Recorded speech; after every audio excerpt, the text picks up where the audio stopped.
সব ইবাদত করি, কথা সত্য। আমরা দুনিয়াতে চলাফেরা করার পথে ওই আল্লাহর ইবাদতের পাশাপাশি শুকরিয়া বেশি আদায় করি না।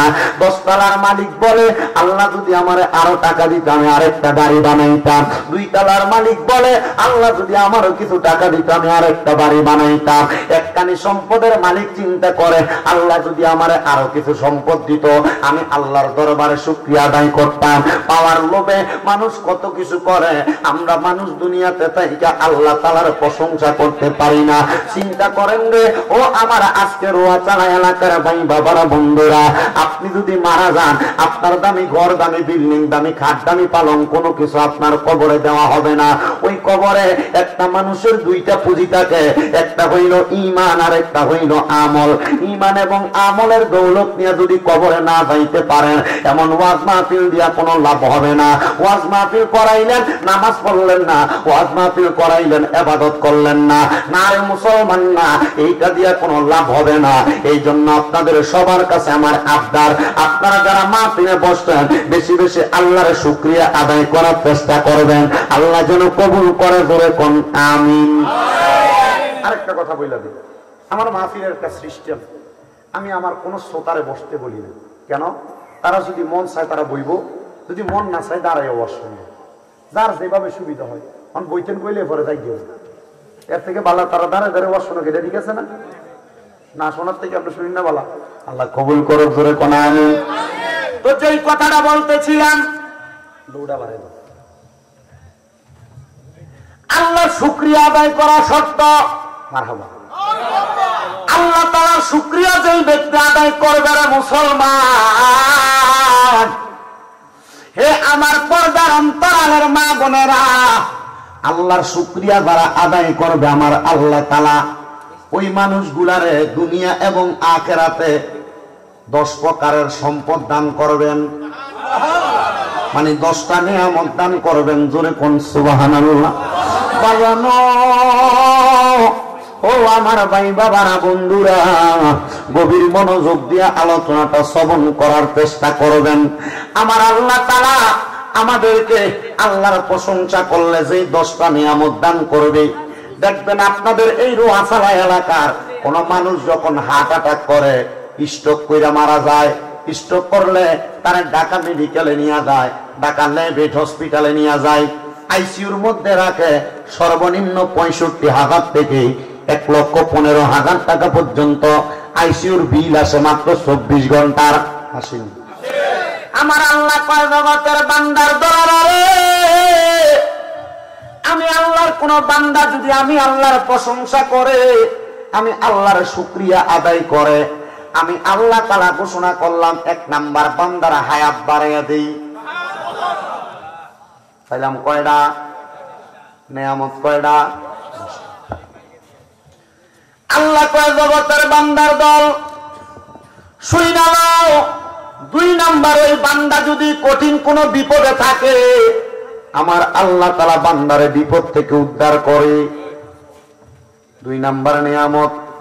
3 নাম্বার, ওই বান্দা যদি অভাবে থাকে, ওই বান্দা যদি রোগ অবস্থায় থাকে, ও বান্দা কঠিন রোগ লইয়া থাকলে, বিমার লইয়া থাকলে, আল্লাহর প্রশংসা করলে আমার আল্লাহ কঠিন রোগ থেকে শেফা দান করে।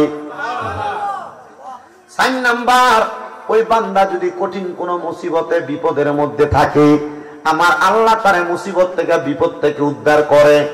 5 নাম্বার, ওই বান্দা যখন ইন্তেকাল করবে, আমার আল্লাহ তাআলা বান্দারে ঈমানি ইন্তেকাল দান করবে।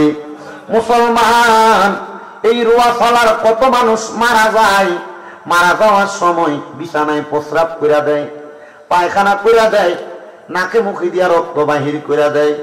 বন্ধুরে, অনেক মানুষ মারা যায় চোখগুলা উল্টাইয়া দেয়, জিহ্বায় কামড় দিয়া মারা যায়। আপনারা বলেন এমন কঠিন অবস্থা হয় কি হয় না?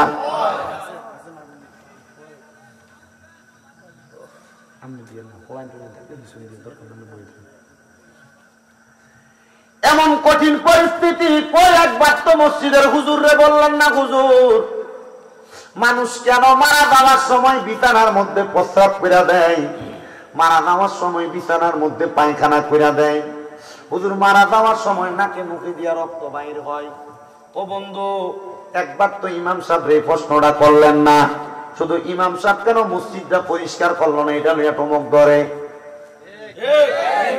ঠিকই তো না, কারণ সেটা দোষী আপনারা।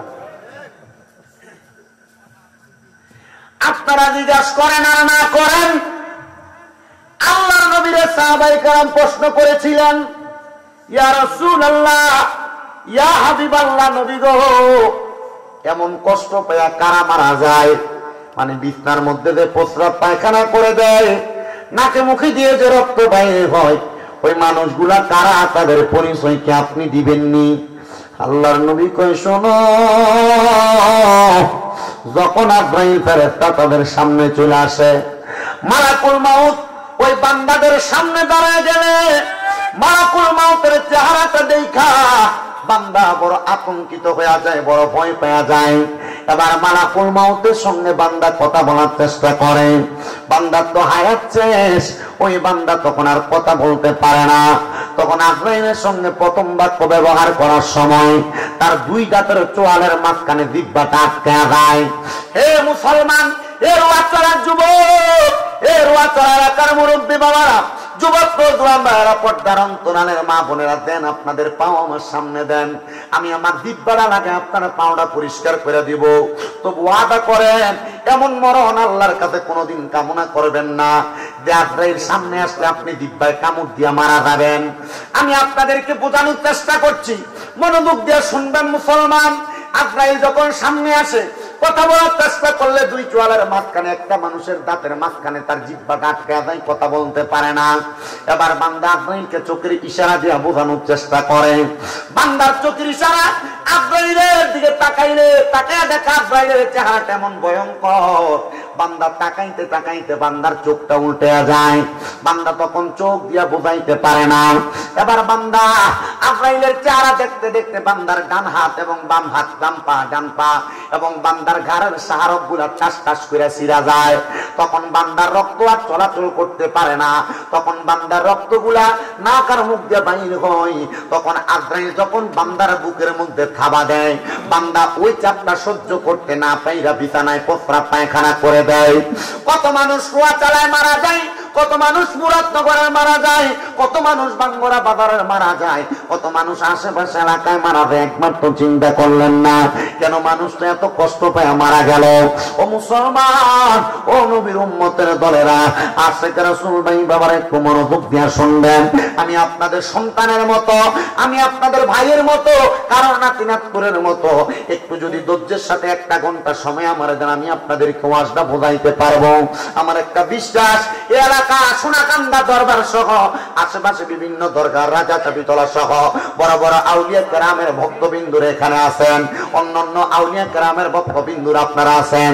আমি আমার ওয়াজের মধ্যে শানে তরিকত, শানে রিসালাত, কোরআন সুন্নাহর আলোকে কবর, হাসর, মিজান, ফুলসিরাতের কথা মানুষকে বোঝানোর চেষ্টা করি। আমি চেষ্টা করি আমার বয়ান দিয়ে মানুষকে একটু হেদায়েতের পথে ডাকার জন্য।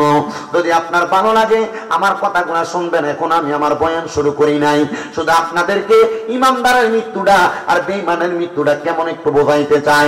আমি আমার বয়ান শুরু করব, তখন মিলাদ শরীফ পয়রা, জিকির আজকার কইরা তারপরে আমি আমার বয়ানের দিকে যাব। আপনাদের কোনো কষ্ট হইলে আপনারা বলতে পারেন, কারণ আপনারা যারা এখানে আছেন আপনারা সবাই ধর্মপান মানুষ, এত কষ্ট করে বসে আছেন।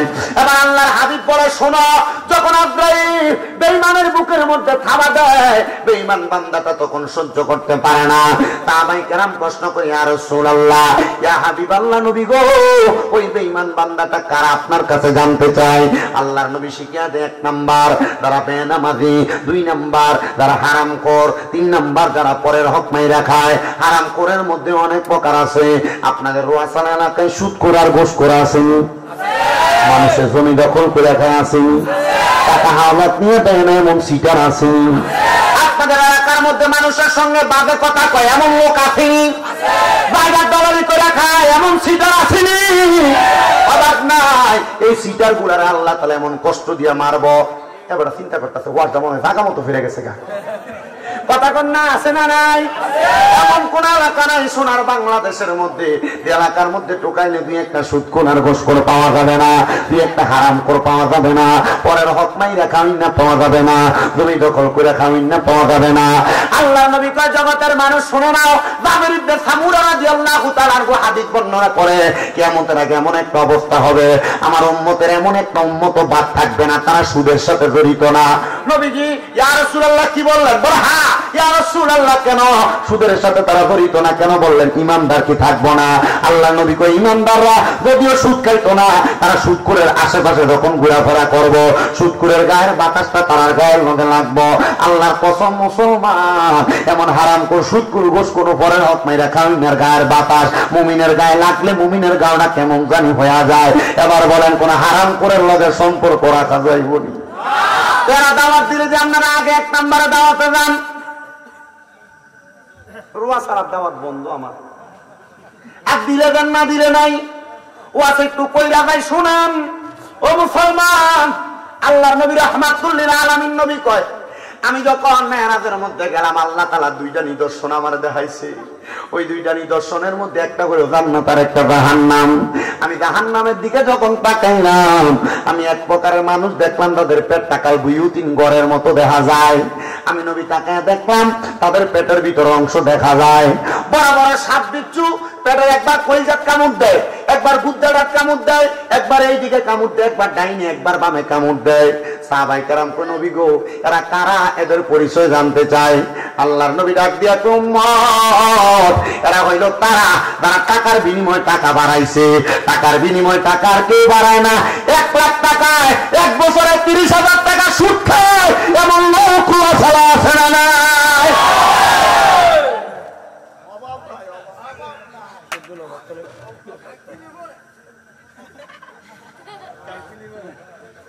বুঝেন না?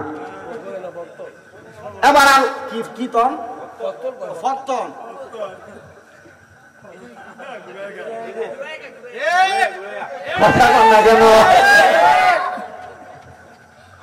এখন আবার সুদের কোয়ালিটি চেঞ্জ।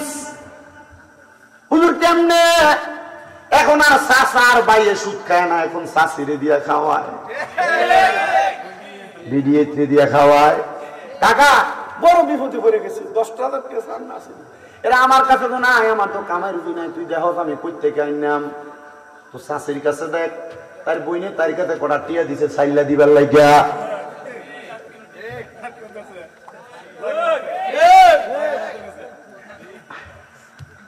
আমরা যদি কোন আমার ওয়াজ চলবো তাহলে চলবো, ওই পিছন দিয়ে চলবো তাহলে সামনে দিকে আইতে হইব। তাহলে সামনে দিকে আইন, ওয়া দেওয়ার পরে সামনে পরেরটা আইন, কষ্ট করে সামনে দিকে আইলাম। আইন আব্বা আইন, ইনশাল্লাহ জমবো। ফাঁড়া সমস্যা হলে আমার দরকার নাই, যারা যারা ফাড়েন তারা তারা আইন কষ্ট করে।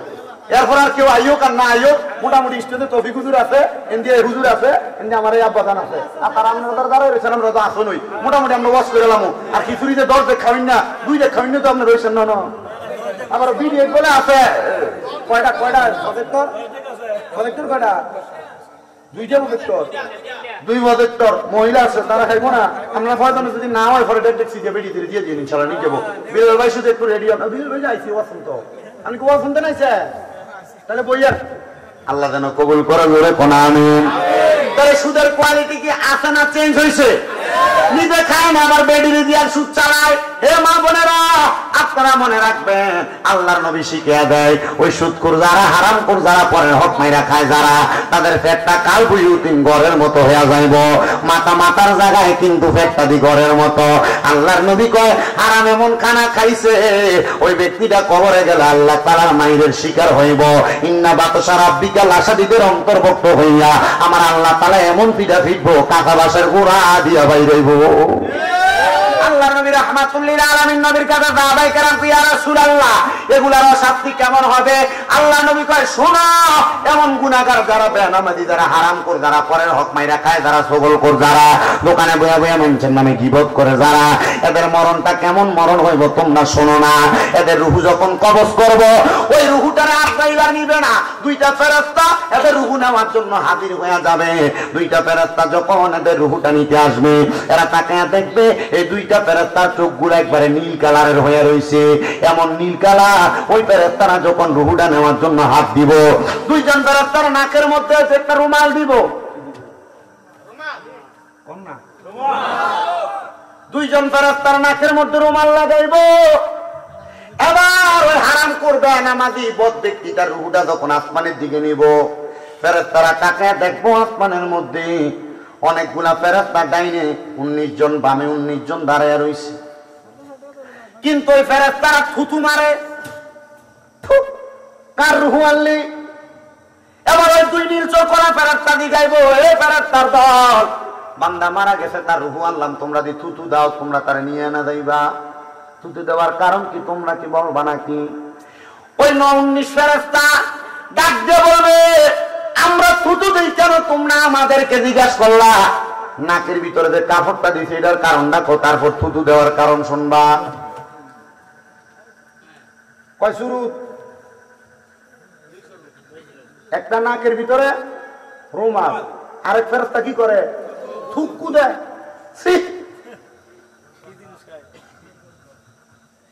এবার ওই ফেরেশতা বলবে, এই বান্দা বেনামাজি, এই বান্দা হারামখোর, এই বান্দা ফুগুলখোর, পরের হক মাইরা খায়, গীবত করছে, জিনা ব্যভিচার করছে, এই জন্য বান্দার রূহটা ফইচ্চা গেছে গা। বান্দার রূহটার মধ্যে দুর্গন্ধ। আমরা ফেরেশতা বান্দার রূহুর এই দুর্গন্ধ সহ্য করতে পারি না। এজন্য বান্দার রূহটা থেকে দুর্গন্ধ যেন কাটে উঠতে পারি, নাকের মধ্যে রুমাল দিতি। ওই ফেরেশতা কয়, তোমার অবস্থা যেমন আমার অবস্থা তেমন। এই বান্দার রূহ সহ্য করতে না পারার কারণে, দুর্গন্ধ সহ্য করতে না পারার কারণে আমরা তারে থুতু দেই। এবার বলবে, আলমে আরোহার দরজার সামনে গেলাম, কিন্তু বেঈমান বেনামাজির রূহটারে আলমে আরোহার কোন জায়গার মধ্যে রাখা যায় না। গেলাম আসমানের প্রথম স্তর, দ্বিতীয় স্তর করে সপ্তম স্তরে, কোন জায়গায় যাওয়া যায় না, দরজাগুলা বন্ধ।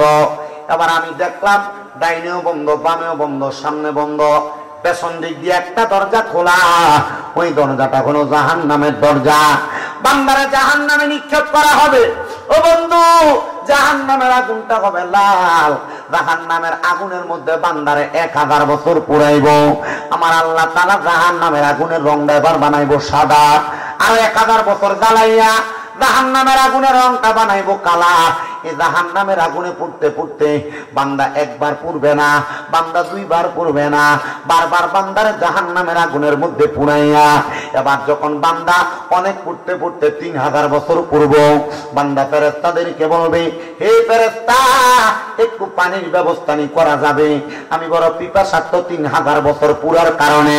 ফেরেশতা কবে, অবশ্যই, তুমি যেহেতু জাহান্নামে আসছো, পানি তো তোমার লেগে রাখছি। ওই বলে, পানিটা কি?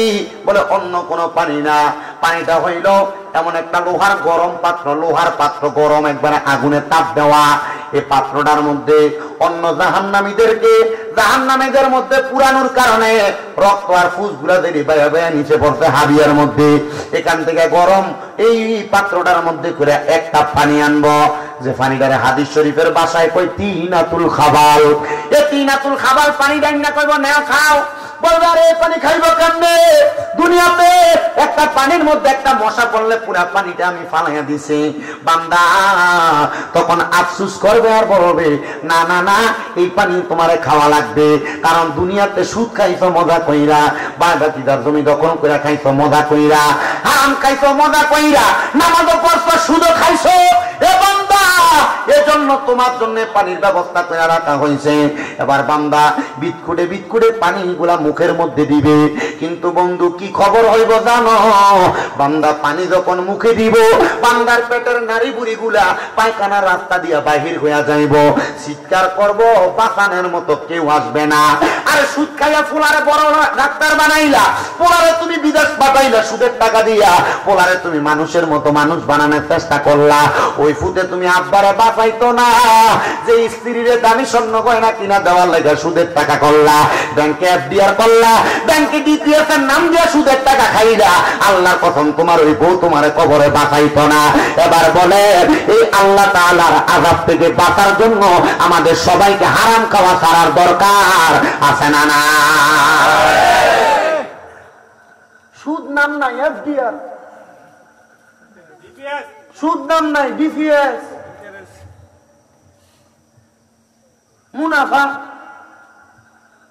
ব্যাংকের হিসাবের কথা ইন্টারেস্ট বলিবারা শুনেন। এই হাদিস পেলে ব্যাংকে যারা চাকরি করে হেতারও ধরা, ব্যাংকে যারা চাকরি করে তারাও ধরা। আল্লাহর নবী কয়, শোনো দুনিয়ার মানুষ, আমি নবী 4 প্রকারের ব্যক্তির অভিশাপ দিলাম, আল্লাহর লানত দিলাম। ইয়া রাসূলুল্লাহ, আপনারা যারা এনে আছেন আপনাদের চাইতে বেশি ওই রোয়া সালা দক্ষিণ পাড়া ইন্ডিয়া কটা ফুলাইন খেলতেছে।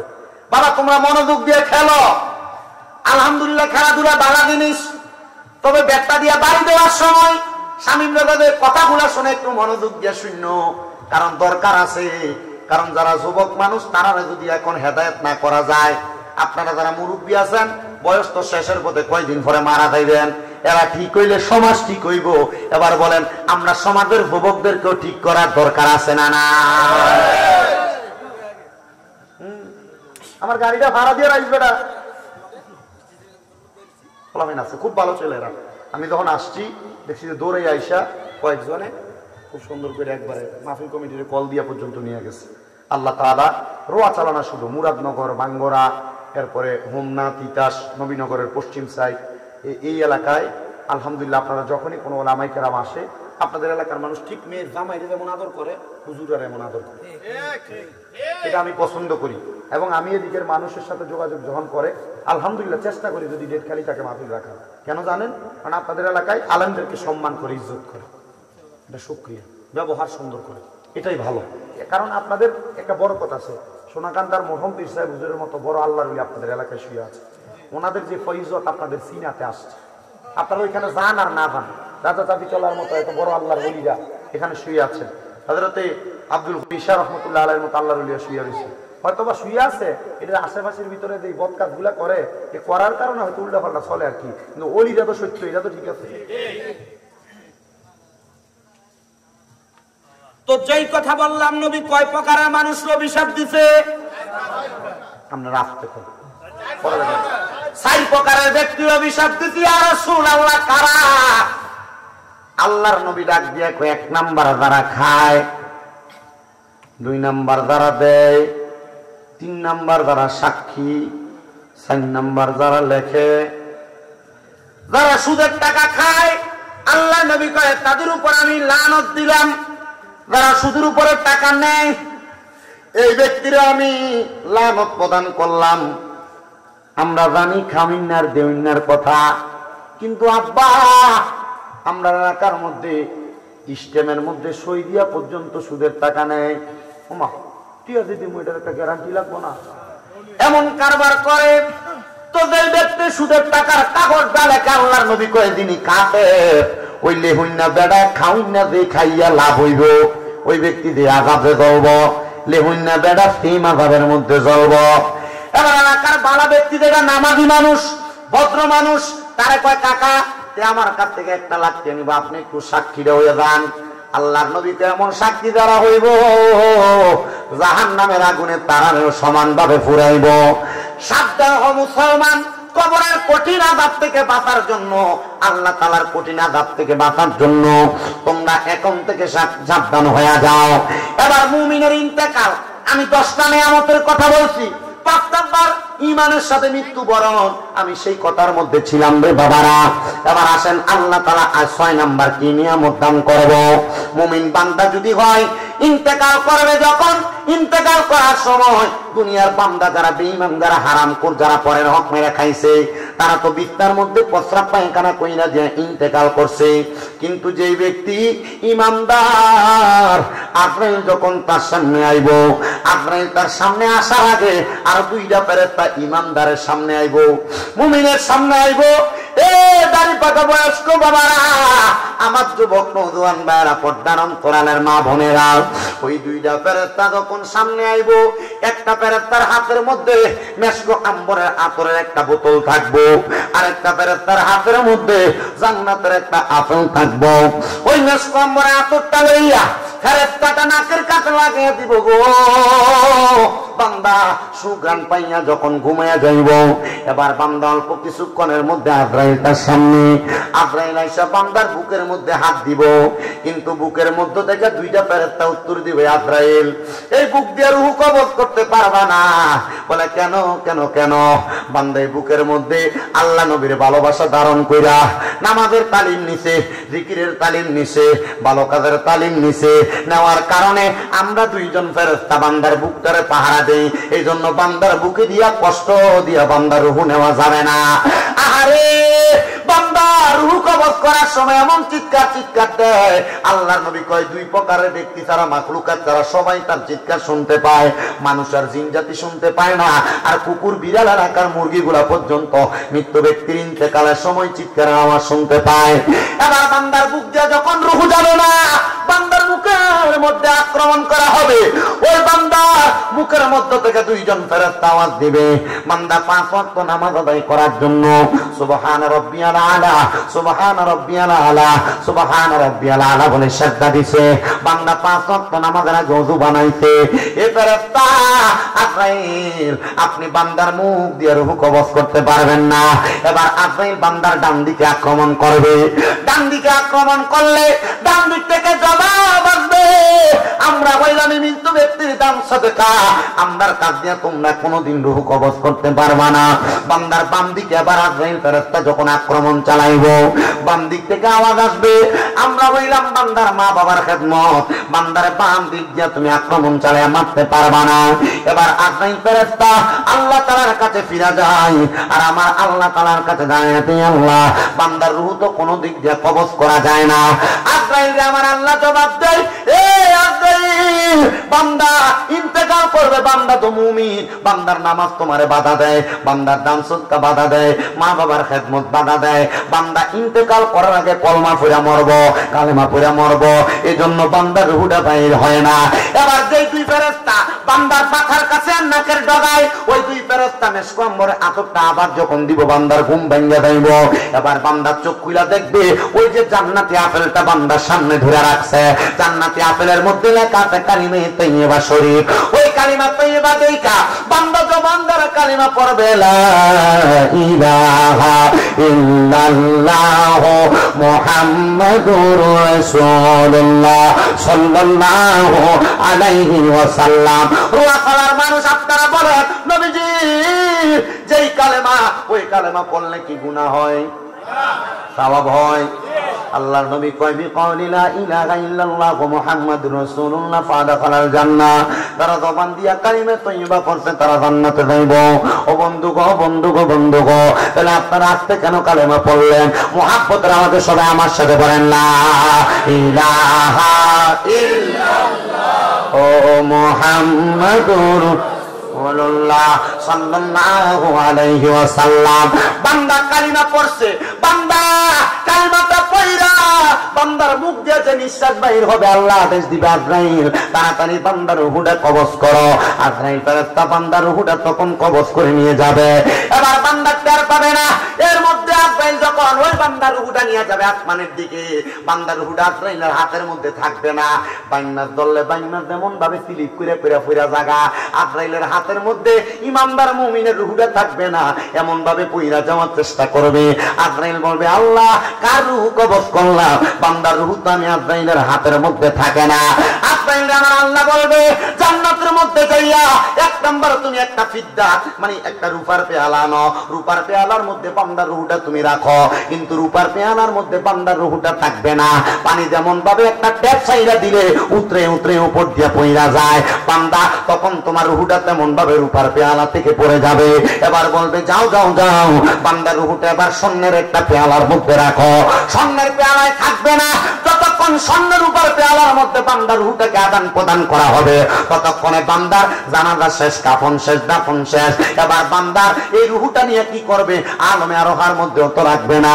এবার আল্লাহ বলবে এ আজরাইল, যেহেতু বান্দার রূহ কোনো জায়গার মধ্যে রাখা যায় না, আমি আল্লাহ ঘোষণা দিছিলাম ওয়ালা তাকুলু লিমান ইউকতালু ফি সাবিলিল্লাহি আমওয়াত বাল আহইয়াউ ওয়ালাকিন লা তাশউরুন।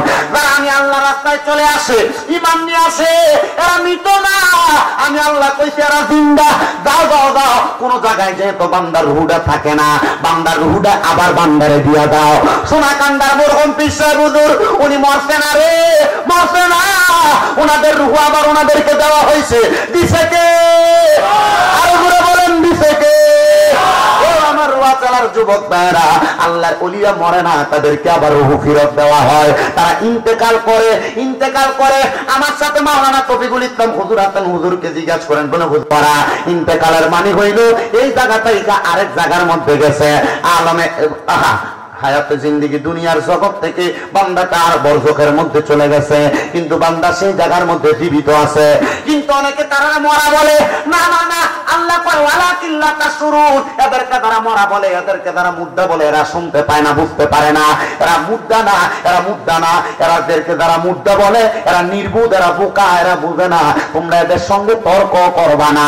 এবার আপনারা বলে আমরা এমন পাক্কা মুমিন হইয়া সিনাডারে ইমামদারি সিনা বানায়া মরতে চাই কি চাই না? বলেন না বাবা, চাই কি চাই না? ও মুসলমান, ও নবীর উম্মতের দলেরা, একটু ধৈর্য দিয়া মনোযোগ নিয়ে আলোচনা শ্রবণ করার চেষ্টা করবেন। আমি আপনাদেরকে মুমিনের ইন্তেকালের ব্যাপারে বোঝানোর চেষ্টা করতেছি। ও মুসলমান শোনো, এবার মুমিন বান্দা যখন ইন্তেকাল করবে, মুমিন বান্দা কবরে স্বাগতম পাইব। মুমিন বান্দার রুহুটা যখন আজরাইল ফেরেশতাটা নিয়ে যাইব, আজরাইল ফেরেশতা মুমিন বান্দার রুহুটা নিয়ে যাওয়ার সময় আর কি নাকে কাফর আছে? নাই তো, মুমিন বান্দার শরীর থেকে রুহু আসবে।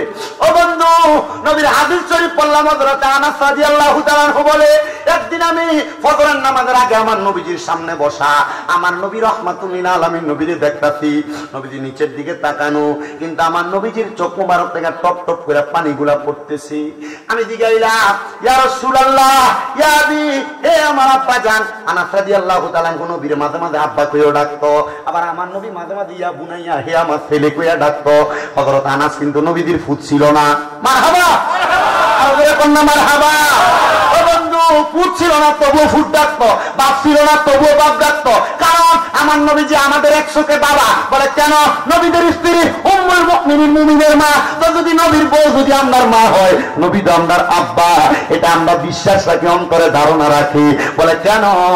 কারণ আমার নবীজিরে উম্মুল মুমিনিন, নবীর স্ত্রীরে মা বানায়, নবীর আব্বা বানায়, এটা বোঝাইছে না যে নবী আপনার বাবা, এটা দিয়া বোঝাইছে নবী আপনার অভিভাবক। কেমন অভিভাবক? আমার নবী কয় কবর হাসর মিজান ফুলছেরা কোন জায়গায় আমি নবীর উম্মত যদি আটকে যায়, আমি নবী ওই উম্মত রে সারা জান্নাতে যাইতাম না, যাইতাম না। ধরে কোন সুবহানাল্লাহ।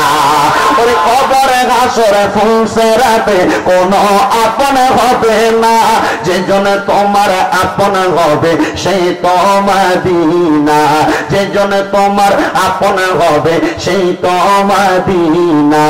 উম্মতের দরদি নবী, উম্মতের নবী, উম্মতের দরদি নবী আছেন মদিনায়, যে জন হবে আপনা সেই তো মদিনা।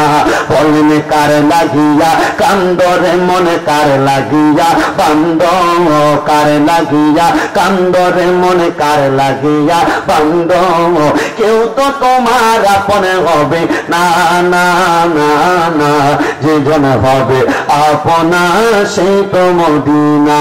হায়রে নিজের জন্য মায়ার নবী একটুও কাঁদেন নাই, সদাই তিনি কেঁদেছেন উম্মতের মায়ায়, সদাই তিনি কেঁদেছেন উম্মতের মায়ায়। উম্মতের দরদি নবী, উম্মতের দরদি নবী কান্দেন মদিনায়, যে জন হবে আপনা না, বলেন যে জন হবে আপনার সেই তো মদিনা। একটা জবানও বন্ধ রাখবেন না, জবানটা খুলে পড়েন, আমরা সবাই মুমিন এবং ইমানদারের মতো মরতে চাই কি চাই না? নবীর সাহাবী আনাস ইবনে মালিক ডাক দিয়া কয়, জগৎবাসী, আমি দেখলাম আমার নবী মাথা মোবারক নিচের দিকে দিয়া দিয়া কাঁদতেছে। আমি জিজ্ঞাসা করলাম, ইয়া আবি, আমার আব্বা জান, ও নবী গো, আপনি কেন এমন ভাবে কান্না করেন? কান্নার কারণটা জানতে চাই।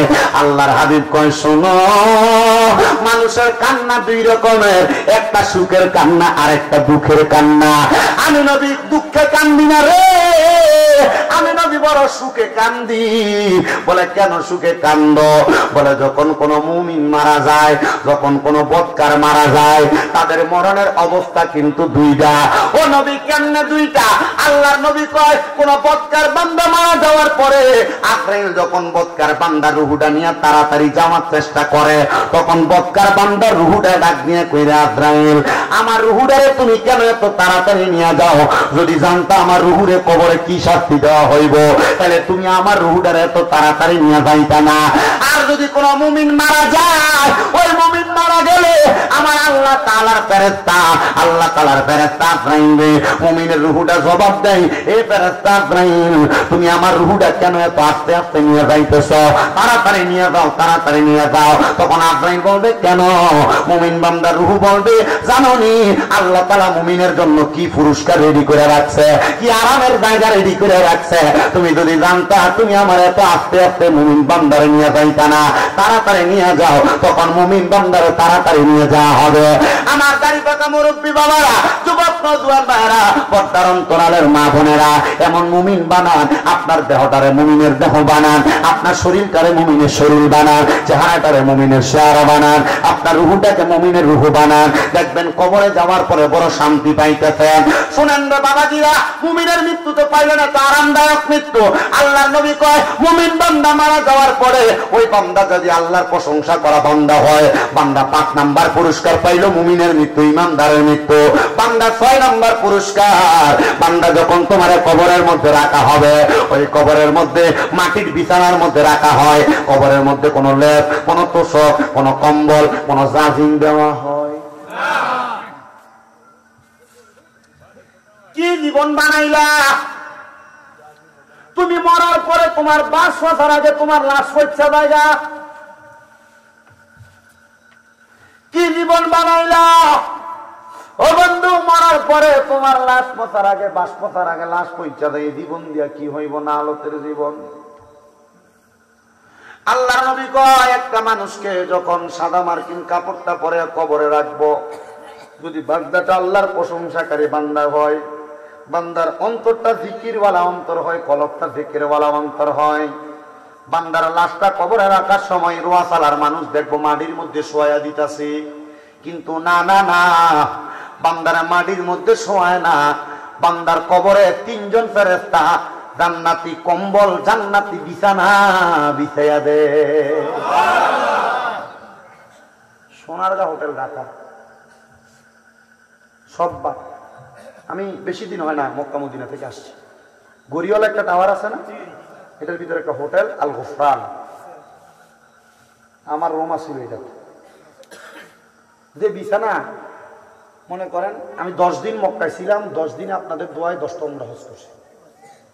তো আমি যাইতাম মাগরিবের আজানের সময়, মক্কায় মাগরিব পইরা মসজিদে আয়েশা যাই এহরাম নিয়া এশা পড়তাম হেরাম শরীফ, আর যদি না পারতাম ওইখানে পইরা আসতাম। আমি উমরা শেষ করতে করতে, হজ শেষ কইরা, সাফা মারওয়া সাই কইরা, মাথা কামাইয়া, খাবার দাবার খাইয়া রুমে আইতে মোটামুটি প্রায় 12টা। কখনো যদি কেউ দেখা করতে আসতো, দেখা করে রুমে আসতে 1টা 2টা বেজে যেত। আজান দিয়ে দেয় আবার 3টা 18, 20, 22, 28। কি করবো? যাই তুমি বিছানার ভিতরে আমরা পড়ি না, বিছানা এটা তোষা, এটা ডাবদে ডাবদে এনে চলি নরম আর মানে মজা। আমার তো আর এত টাকার তৌফিক নাই। আমার এক মা আছে, আমার ফুড ডাকছে সিলেট বাড়ি বিশ্বনাথ, থায় লন্ডনের ম্যানচেস্টার। আমার আব্বা সাইদ কবির সাহেব, তো ওনারা আসছে ওইখানে, আসতে তারা লইয়ে দিচ্ছে। এর লেগে তো আরামে, নাহলে বাঙালির ওই ম্যাচ খেলা প্রায় মেসফালা ইব্রাহিম খলিল রোড, এখান থেকে আইতে এরপরে নামাজ পড়া লাগে হেরান শরীফ, আর আমরা এখান থেকে বাড়ি দিয়ে নামাজ ওই জামাতে রাস্তার ভিতরে খালিয়ে যায়। আর কি গীতা করবো, আজান দিলে যাই মক্কার নামাজ পড়া দিব সম্ভব না। যারা গেছে তারা কইতেছে দেন। তা আমরা বাড়িয়ে আলহামদুলিল্লাহ চেষ্টা করছি, যতদিন ছিলাম এখানে নামাজ পড়ি। তো যে কথা, ওই হোটেলের যে বেড গুলা এত উঁচা, শুইলে এটা নামে কোন নিচের লোকে লাগিয়ে থাকা। তো কবরে আপনারা জান্নাতের বিছানা বিছিয়ে দিব। আপনি চিন্তা করেন, দুনিয়া 5 স্টার হোটেলের বিছানা যদি এত নরম হয়, জান্নাতের বিছানা কত মজার।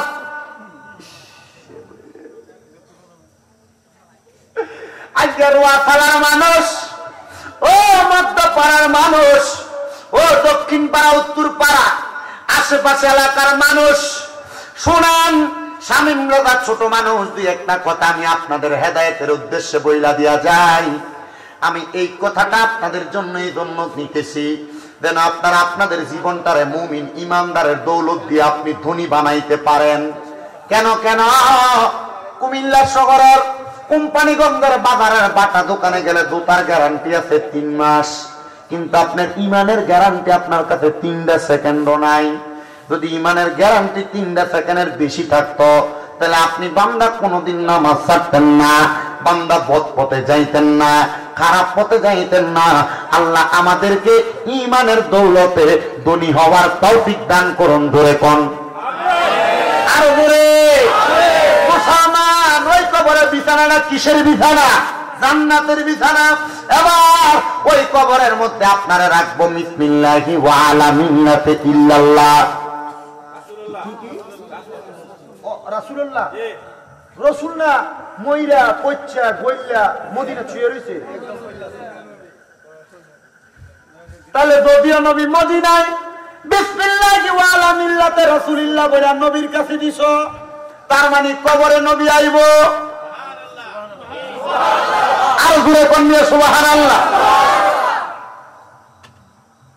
ওরে আম পাতায় জাম পাতায় কত পানি পড়ে, শেষ বিদায়ের গোসল দিব বরুই পাতার জলে। ওরে সেই দিন কিন্তু নূরের নবী আইব রে কন্যা, সেই দিন কিন্তু নূরের নবী আইব রে। ও প্রাণের মুর্শিদ রে, তুমি ধীরে ধীরে ফিরে ফিরে চাইও রে। তোমায় ডাক দিলে আশেকের প্রাণে চাইও রে, তোমায় ডাক দিলে আশেকের দিকে চাইও রে। ও প্রাণের মুর্শিদ রে, তুমি ধীরে ধীরে ফিরে ফিরে চাইও রে। আমার বিয়ার যাত্রী আমি 4 জনারে দেখি, ওরে আন্দার ঘরে নামাই দিয়া দিব আমায় ফাঁকি। বুঝিনি কোন সাইড? ওই লাস্টিতে কান্দে লেবে সাইডটা। ওরে আমার বিয়ার যাত্রী আমি 4 জনারে দেখি, আন্দার ঘরে শোয়াই দিয়া দিব আমায় ফাঁকি। আইরে সেই কবরে মায়ার নবী আইব রে কন্যা, সেই কবরে মায়ার নবী আইব রে। ও প্রাণের মুর্শিদ রে, তুমি ধীরে ধীরে ফিরে ফিরে চাইও রে।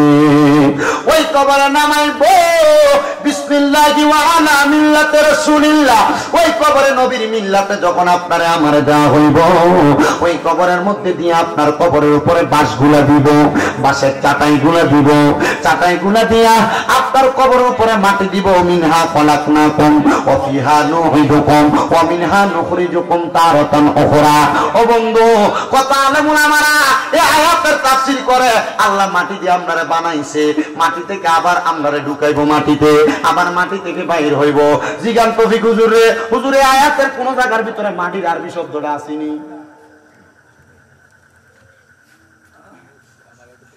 ওই যে মিনহা বলছে জমিন দিয়ে বুঝাইছে, ওই আগের আয়াতে মারহাবা কন্যা, আরো জোরে কন্যা মারহাবা।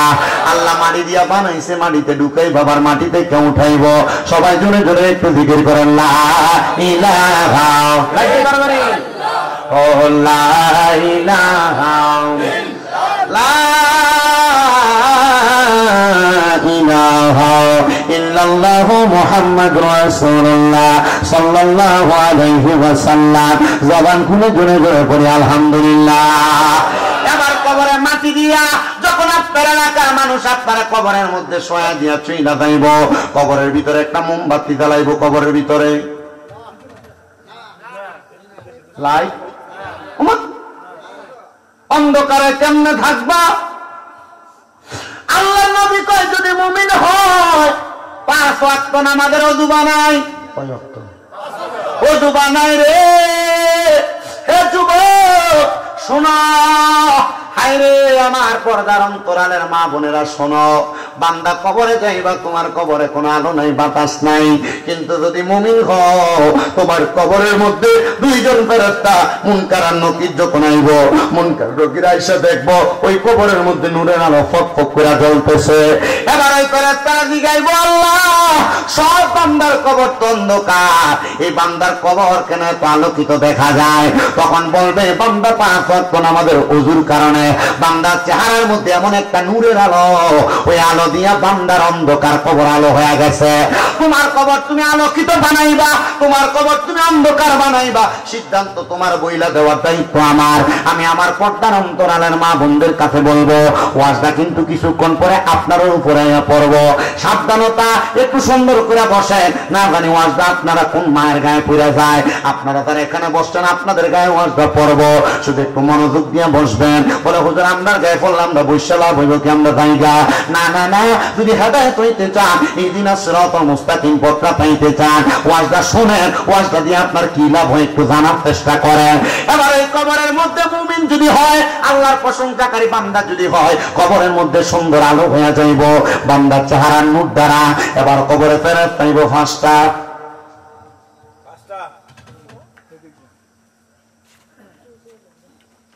2টা মুনকার আর কবরের মধ্যে 2 ফেরেশতা মুনকার নাকির।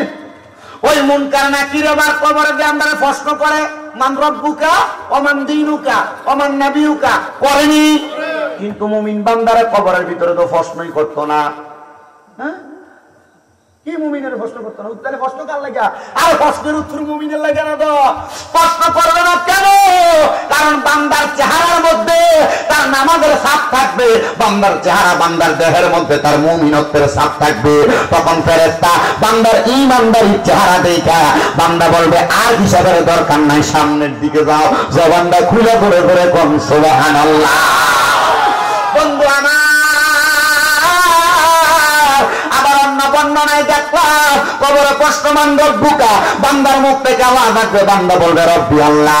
আরেক বর্ণনায় দেখলাম প্রশ্ন করবে ওমান দিনুকা, বলে আমার সুরত দেখো, আমার দিনের সুরত আছে।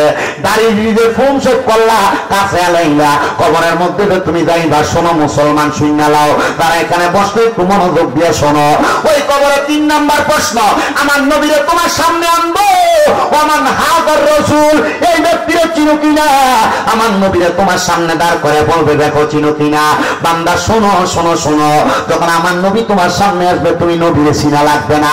মুখের মধ্যে নবীর সুন্নত দাড়ি থাকে, ওঠে না তো, মুখের মধ্যে নবীর সুন্নত দাড়ি থাকার কারণে তখন আপনি নবীরে চিনা লাগবে না। নবী তখন বলবে আয় আয় আয় আমার উম্মত, দুনিয়াতে টুপি পরছো, পাঞ্জাবি পরছো, এটা লইয়া কবরে আইছো না, শুধু 2টা 3টা কাফনের কাপড়ের টুকরা লইয়া আইছো, কিন্তু কবরের মধ্যে নেওয়ার সময় কিন্তু দাড়ি শেভ করে দিত না। এই দাড়িগুলো আমার নবী দেখা যদি খুশি হইয়া জায়গা, চিন্তা করো নবীদের কুল মুবারকের মধ্যে আমার নবী নিয়ে যাইব। আর নবী যদি কবরে আপনার দাড়িগুলা ফোন শেভ করা দেখতে, নবী যদি কয় আমি তোরে চিনি না, উপায় নাই, নবী যদি কয় আমি তোরে চিনি না, উপায় নাই। আর নবী চিনবো কেমনে? তোমার দাড়িগুলা তো ফোন শেভ করা। যদি কবরে নবীরে তোমার চিনাইতে চাও, ফোন শেভ করা বন্ধ করো, ফোন শেভ করা বন্ধ করো, দাড়ি কাটা বন্ধ করো। আপনারা মনে করেন, চিন্তা করেন, অনেক হুজুর দাড়ি রাখতাম, বউ তো মানা করে, বয়স তো বেশি হয়েছে না, মাত্র 1বার বাপ 3 লেগে দাড়ি রাখো। বাবা শোনো শোনো শোনো, তোমার বউ কিন্তু তোমার একটা নেক আমল দিয়া তোমার বাঁচাইতো না। আল্লাহর রাস্তায় মাপ চাই, মাপ চাই, মাপ চাই, এখন থেকে দাড়ি গুনা রাখার চেষ্টা করো। যদি তোমার বউ তোমার শালীরা ফেতায়, হ্যাঁ দাড়িতে রাখছো, দাড়ি রাখার কারণে তোমার বুড়া বেড়া লাগে, বউরে কইবা বুড়া লাগুক অসুবিধা নাই, তবে আমার কবরের মধ্যে আল্লাহ তাআলা আমার 18 বছরের জওয়ান বানিয়ে দিব। এবার তুমি চিন্তা করো, আমার কি কবরের জগতে ভালো চাও না দুনিয়ার জগতে? তখন বউ অটোমেটিক কইব তোমার কবরের জগতে ভালো চাই। অনেক যুবক পুরাতন দাড়ি রাখতে চায় না, কয় হুজুর দাড়ি রাখলে সুন্দর মাইয়া বিয়ে করা যাবে না। আপনারা কোন কথা না শুনে সত্য না মিথ্যা? সত্য। না, মিথ্যা আপনার লজিকও ঠিক আছে, দুইটা ক্ষেত্রে, একটা সত্য একটা মিথ্যা। এই কথাটা সত্য, আপনার কোনো কষ্ট করেননি। আমি কিন্তু প্রশ্ন উল্লাফাল্লা করি, মাঝে মাঝে দুই একটা কথা লড়ফড় করি, যেন আপনাদের মনোযোগটা ঠিক থাকে। আপনার মনে আল্লাহর রাস্তে আমার কাছে বেশি ভালো লাগতেছে কেন জানেন? এই টুপিটা কোন জায়গা? ওই যে টুপিটা কোন জায়গা? কাশিমপুরে তরিকতপন্থী অনেকে আছে এখানে, আর বিশেষ করে অনেক জায়গায় মাহফিলে ফোলা ফাইন সুইটটা মুইটটা করে থাকে। কিন্তু আজকে আপনারা যারা আছেন মোটামুটি বয়স্ক, আল্লাহর কসম আমি ওয়াজ আর অন্যদিকে নিতেছি না, আজকে ওয়াজটা করতেছি বুঝের ওয়াজ। আপনার কি কষ্ট হইতেছে? ওয়াজ বুঝে আইতেছে মনে হইতেছে, ওয়াজ কাজে লাগবো মনে হইতেছে। অনেক যুবকেরা বিয়ে করার জন্য চিন্তা করে আমার কোনো মাইয়া পছন্দ করতো না, এজন্য আমি দাড়ি রাখি না। এ যুবক শোনো, তোমাদের উদ্দেশ্য আমি ওয়াজ করে দেওয়া যায়। শোনো, যদি কোনো মাইয়া তোমার দাড়ির কারণে অপছন্দ করে, মনে করবা তুমি একটা নির্লজ্জ বেহায়া মাইয়া থেকে বাচ্চা গেছো। বলো হুজুর কেন? কারণ ওই মাইয়া চিন্তা করে জামাই যদি দাড়ি থাকে, এ জামাইরে লইয়া বাঞ্চারামপুরের ওয়াই ব্রিজে ফটফটি খাইবার লেগে যাওয়া যাইতো না, এ জামাইরে লইয়া কোম্পানিগঞ্জে মুরাদনগরে মার্কেট করা যাইতো না, এ জামাইরে লইয়া শিখে যাওয়া যাইতো না। কিটা নবাব কনিডা ম্যাডাম নতুন এসে নাকি? নাই, অনেকদিন মোটামুটি ঢুকি না তো। আপনার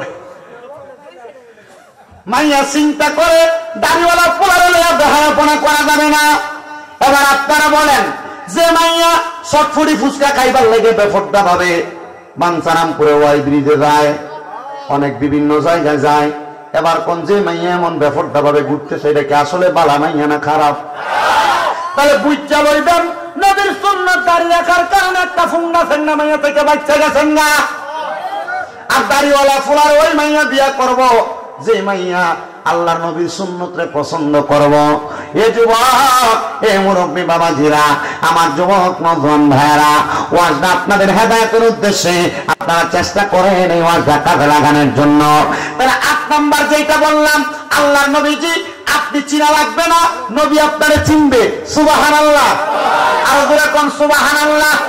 ওই কবরে আরো 2টা জায়গা আছে, একটা জায়গার নাম হলো ফুলসেরাত।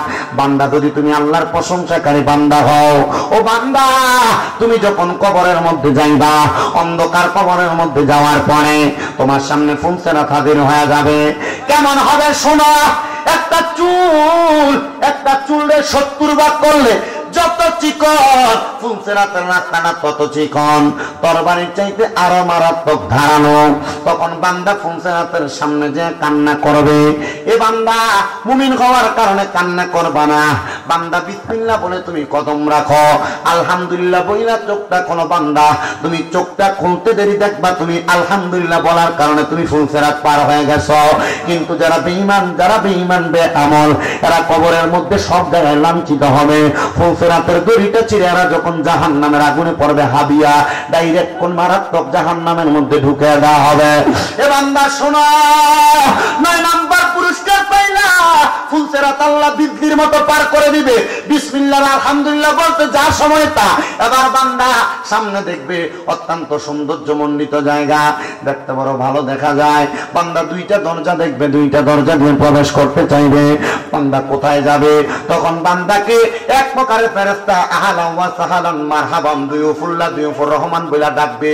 এই আল্লাহর বান্দা, আল্লাহর মেহমান, আয় আমরার কাছে আয়, আমরার কাছে আয়। ওই বান্দাগুলার কেউ না, জান্নাতের গেটে যে ফেরেশতার নাম হলো রেদওয়ান ফেরেশতা, ওই ফেরেশতা সহ আর 19 জন ফেরেশতা জান্নাতের গেট থেকে ডাকবো, আয় আয় আয় আয় বান্দা জান্নাতের মধ্যে প্রবেশ কর। তখন বান্দা জান্নাতের মধ্যে প্রবেশ করবে, 10টা পুরস্কার পাওয়া যাবে। ওই বান্দার কেউ না, ওই বান্দা আল্লাহর প্রশংসাকারী বান্দা। জোরে বলেন কার প্রশংসা? আরো জোরে বলেন কার প্রশংসা? এবার আমি আপনাদেরকে নবীর আরেকটা হাদিস শরীফ শোনাই। যেহেতু মুমিন বান্দার কথাগুলা বললাম, মুমিন বান্দার ইন্তেকালের কথা বললাম, আল্লাহর প্রশংসাকারী বান্দার কথা বললাম, হযরত আব্দুল্লাহ ইবনে আব্বাস রাদিয়াল্লাহু তাআলা হাদিস বর্ণনা করে, যারা উমরা হজ করছেন, বড় হজ করছেন, আপনারা অনেকে তায়েফের ময়দানে গেছেন। তায়েফে ঢুকার সাথে সাথে একটা দরজা আছে, যে দরজার নাম বাবে আব্দুল্লাহ ইবনে আব্বাস। হযরত আব্দুল্লাহ ইবনে আব্বাস রাদিয়াল্লাহু তাআলা আনহুর নামে একটা সুন্দর দরজা মানে একটা গেট করে রাখছে। এটার পাশে আব্দুল্লাহ ইবনে আব্বাস রাদিয়াল্লাহু তাআলা আনহুর মাকবারা, এটার পাশে আব্দুল্লাহ ইবনে আব্বাস রাদিয়াল্লাহু তাআলা আনহুর নামের একটা মসজিদ, যেখানে মধ্যে কোরআন হাদিস চর্চা করা হয়। ওই আব্দুল্লাহ ইবনে আব্বাস রাদিয়াল্লাহু তাআলা আনহু হাদিসটা বর্ণনা করে, তাফসীর ইবনে আব্বাসের মধ্যে সেই হাদিসটা বর্ণনা করে রাখছে। আপনারা শুনেন, আব্দুল্লাহ ইবনে আব্বাস কয়, আমি আমার নবীরে জিজ্ঞাসা করলাম, ইয়া রাসূলুল্লাহ, আল্লাহর প্রশংসা করা হয় কিভাবে? আল্লাহর প্রশংসা করা হয় কোন ভাবে? আল্লাহর নবী কয়, এক নাম্বার, কেউ যদি শিরিক না করে তাহলে ওই বান্দা সবচাইতে বেশি আল্লাহর প্রশংসা করা বান্দা। আমরা সমাজে অনেকটা দেখা যায়, তারা এই জায়গায় ওই জায়গায় মাথা ঠেকা দেয়, কপাল ঠেকা দেয়। ও বন্ধু, না না না, এমন শিরিক কর্মকাণ্ড যারা করে তাদের সঙ্গে সম্পর্ক রাখা যাবে না, তাদের সঙ্গে মিলামেশা করা যাবে না, এদের থেকে দূরে থাকা লাগবে। এরা আর কেউ না, এদেরকে দেখবেন পিছন দিয়ে উরুস মুবারক নাম দিয়ে ব্যানার লাগায়া এরা বেদি দিয়া গান বাজনা করে বাউল গান করায়। এমন বিয়াক্কল মার্কা মুসলমান বাংলা সমাজের মধ্যে আছে না না? তারা পিছন দিয়া নাম দেয় উরুস মুবারক, পিছন দিয়ে উরুস মুবারক নাম দিয়া বাউল গান করে, বাউল শিল্পী দিয়া গান গাওয়ায়, মহিলা দিয়া গান গাওয়ায়। এরা মুসলমান না, এরা মুসলমান না, এরা লেবাসুল মুমিনিন কুলুবুল কাফিরিন। এরা ইসলামের নাম দিয়া ইসলাম দ্বারা পানি চুবাইতে চায়। রোয়া চালার মানুষ আজকে থেকে বইলা দিয়া যায়, যাদেরকে দেখবে এমন উরুস মুবারকের নাম দিয়া সমাজের মধ্যে গান বাজনা করতেছে, নাচানাচি করতেছে, এদেরকে বয়কট করবা, বয়কট করবা, বয়কট করবা। কারণ হইল কোরআন সুন্নাহ এদেরকে সাপোর্ট করে না। এলাকার 10-5 জন মিলে থানার মধ্যে অবজেকশন দিবা, যেন এমন কুকর্ম এলাকার মধ্যে না হয়। আর এমন কুকর্ম হওয়ার কারণে এলাকার যুবকরা নষ্ট হয়, এলাকার যুবকরা মাহফিলে যাইতে চায় না, এলাকার যুবকরা তালিমে যাইতে চায় না। এই জন্য আপনাদের কাছে আবদার, যারা উরুসের নাম দিয়ে গান বাজনা করে, উরুস মুবারকের নাম দিয়ে বেডি পুরুষ একসাথে মেলামেশা করে, এদের সঙ্গে সম্পর্ক করবেন না। কারণ কোরআন সুন্নাহ নারী পুরুষ একসাথে মেলামেশাকে পছন্দ করে না, নারী পুরুষ একসাথে হইয়া যাওয়া পছন্দ করে না। এজন্য আপনাদের সবার কাছে আবদার হইল, শিরিক কর্মকাণ্ড যে জায়গার মধ্যে হয় সেই জায়গার মধ্যে আপনি যাবেন না। বলো হুজুর কেন? আপনারা এলাকার অনেকেই তো শিরিক করে। না না না, এমন শিরিক কর্মকাণ্ড কেউ করবো দেখে আপনি করবেন, এটা হইতে পারে না। আমরা শিরিক থেকে দূরে থাকবো, আল্লাহর ওলিদের জিয়ারত করব। আপনাদের এলাকায় অনেক বড় বড় আল্লাহর ওলি আছে, ওলিদের জিয়ারত করবেন। বলে হুজুর অনেকে তো যায় কপাল থেকে দেয় মাজারের মধ্যে। না না না, আহলে সুন্নাত ওয়াল জামাতের আকীদা হইল, আহলে সুন্নাত ওয়াল জামাতের মানুষ তারা মাজার জিয়ারত করে, তারা কোনোদিন সিজদা করে না। তারা সিজদা করে, তারা মুশরিক, তারা কাফের, তারা বেঈমান। এদের সাথে সুন্নিদের কোনো সম্পর্ক বলেন, কোনো সম্পর্ক নাই। এদের সাথে কোনো মেলামেশা করবেন না। জিয়ারত করবেন, জিয়ারত করলে কবরের কথা মনে হয়, মরণের কথা মনে হয়। আল্লাহ তাআলা এমন জিয়ারত করার আমাদেরকে তৌফিক দান করো। সবাই জোরে জোরে পড়েন আমিন। বাবারা আমার শুনে নেন মনোযোগ দিয়ে। আল্লাহ নবী 1 নাম্বার বললেন, যদি আল্লাহ শুকরিয়া করতে চাও তাহলে 1 নাম্বার কি করা যাবে না? কি করা যাবে না? সব মাফ করবো সবে বরাতের রাতে, এই শিরিকের গুনাহ আল্লাহ তারা কাউকে সাজদা দেওয়া। আমার প্রশ্ন জাগলো, বেড়া যেহেতু সেজদা দিছে তার একটু জিগাইতে কি লেগে সেজদা দিল। কারণ আমি তো জানি আল্লাহ তারা কাউকে সেজদা দেওয়া যায় না, হারাম। দেখলাম ভাই সেজদা দিচ্ছেন কি রে? হুজুর আমার আগে আরেকজন সেজদা দিছে, এবারে দিছে যে দেহা দিয়ে দিছে। কেমন দিছে?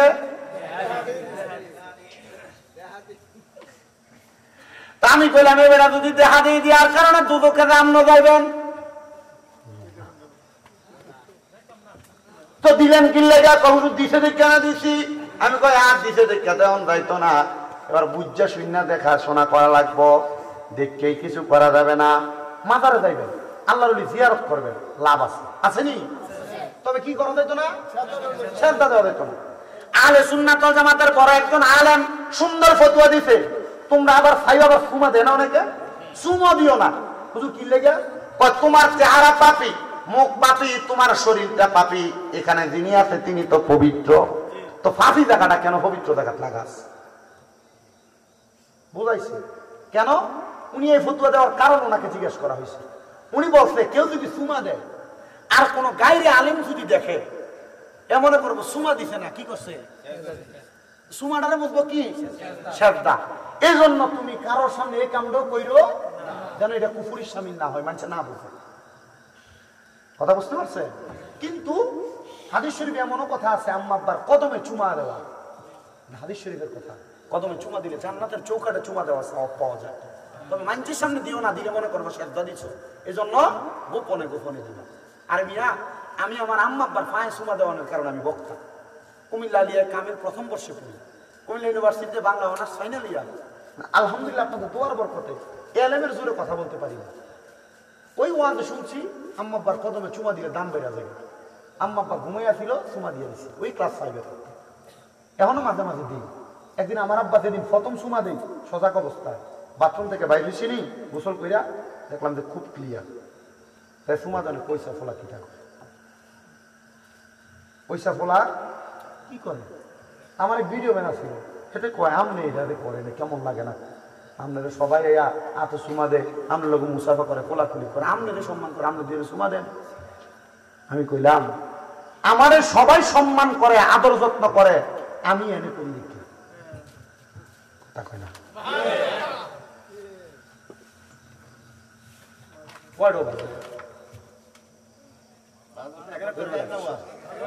বেশি হয়ে গেছে।